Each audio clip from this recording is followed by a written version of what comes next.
On parle toujours de trois choses pour prendre du muscle: l'entraînement, la nutrition et les protéines. Mais il existe un facteur dont presque personne ne parle et qui peut littéralement détruire tes résultats à la salle: le sommeil. Tu peux avoir le meilleur programme du monde, manger parfaitement, mais si tu dors mal, ton corps va produire moins de testostérone, moins de synthèse protéique et beaucoup plus de cortisol. Autrement dit, tu t'entraînes dur, mais ton corps n'a pas les conditions pour construire du muscle.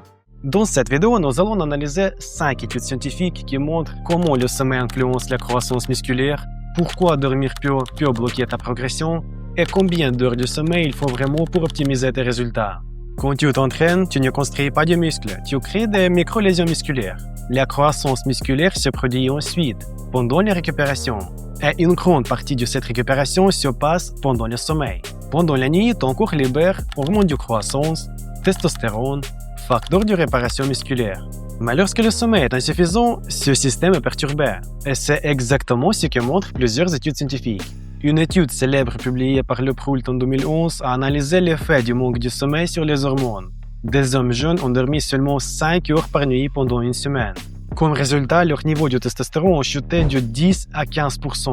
Cela correspond à une baisse hormonale équivalente à plusieurs années de vieillissement. Et pour quelqu'un qui s'entraîne, cela signifie moins d'anabolisme et donc moins de potentiel de croissance musculaire. Une étude publiée par Nedelcheva en 2010 a comparé deux groupes. Le premier groupe avait 8h30 de sommeil, le deuxième 5h30.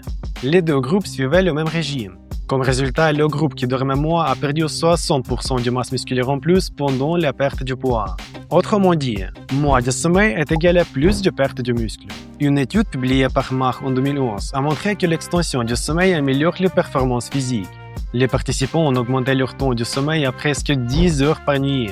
Comme résultat, meilleure vitesse, meilleure précision, meilleure récupération musculaire.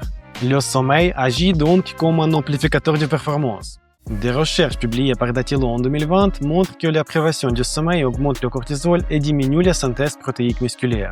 Cela signifie que même si tu consommes assez de protéines, ton corps ne les utilise pas aussi efficacement pour construire du muscle. En résumé, le manque de sommeil crée un environnement catabolique.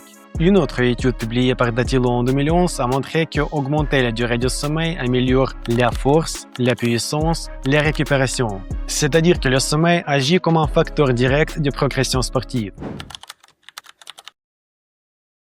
La science est claire, le sommeil n'est pas seulement du repos, c'est un outil d'adaptation physiologique. Et sans sommeil de qualité, la récupération diminue, les hormones anaboliques baissent, les performances chutent. Et cela limite directement la croissance musculaire.